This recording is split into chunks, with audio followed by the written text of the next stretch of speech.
We need to be able to build rapport with those with whom we communicate. Regardless of the message, we're more likely to get better results when we engage with others.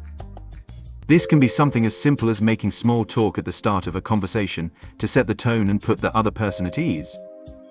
You can use empathy to show another person that you care about a sensitive topic, or you can use humor to break the ice and create a lighter atmosphere. You can decide what will work best based on your message and your audience. Let's now analyze our own learning style preferences. Take 10 minutes now to find out how you best learn. Download the short self-analysis document and check it out. You may surprise yourself.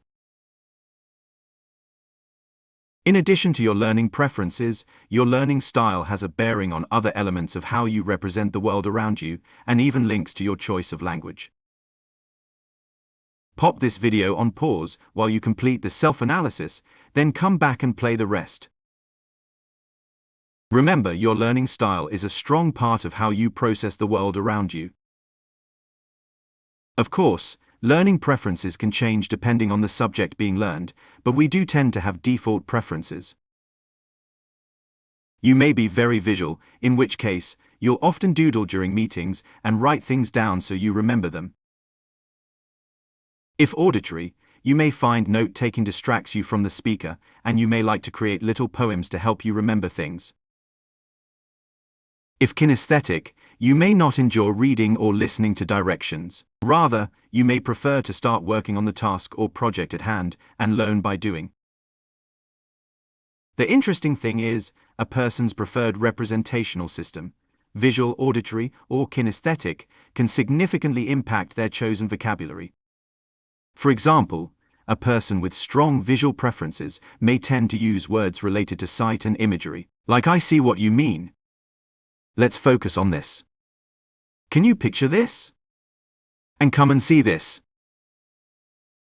A person with strong auditory preferences may be more likely to use phrases like "I hear you." That sounds good. Let's discuss this. Listen to this.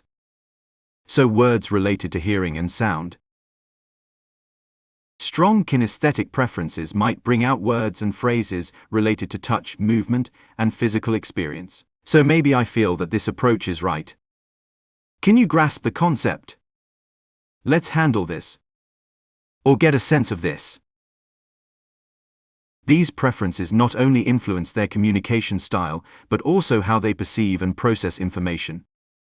By being aware of these differences, you can tailor your communication to better connect with others. We all have our default language choices, and sometimes our defaults work against another person's defaults. For example, think back to a time when you found yourself in the company of someone you found it difficult to connect with. Maybe this is happening now, maybe with someone in your group. Now think back to another time when you bumped into someone you hadn't seen, maybe for years, and found that, instantly, you were back in total rapport.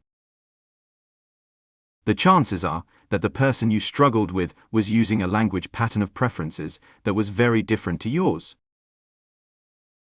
Conversely, the person you connected with immediately was probably using an identical set of language defaults. Why not now review the flashcards below for more information? If you prefer, you can listen using the audio option.